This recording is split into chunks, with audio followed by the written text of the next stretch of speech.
آپ قرآن میں جلد بازی مت کیجیے، من قبل ان یقضى الیک وحی، اس سے پہلے کہ قرآن کی وحی آپ کے پر مکمل کر دی جائے۔ اس لیے سورہ قیامہ میں اللہ نے کہا کہ قرآن مجید کو یاد کرانا، اسے حفظ کرنا اور اس کی تفسیر ثم ان علینا بیانا، اس کی تفسیر، یہ سب ہماری ذمہ داری ہے۔ ہم آپ کو بتائیں گے کہ قرآن مجید کی تفسیر کیا ہے، پھر آپ اسے لوگوں کے درمیان بیان کیجیے۔ وقل رب زدنی علما، اور آپ دعا کرتے رہیے پروردگار میرے علم میں اضافہ کر۔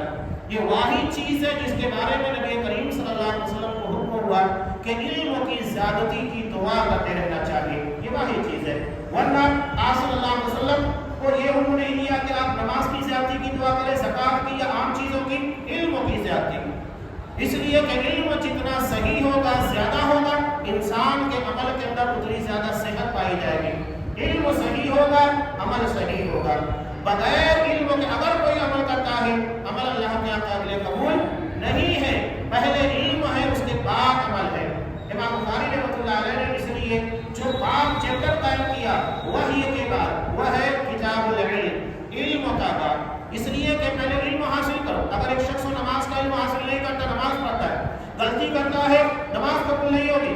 اگر ایک شخص قربانی کر رہا ہے، اسے قربانی کے مسائل کا علم نہیں، غلطی کرتا ہے، اس کی اپنی خطا ہے۔ پہلے علم حاصل کرو، اس کے بعد عمل کرو۔ پہلے علم ہے، اس کے بعد عمل ہے۔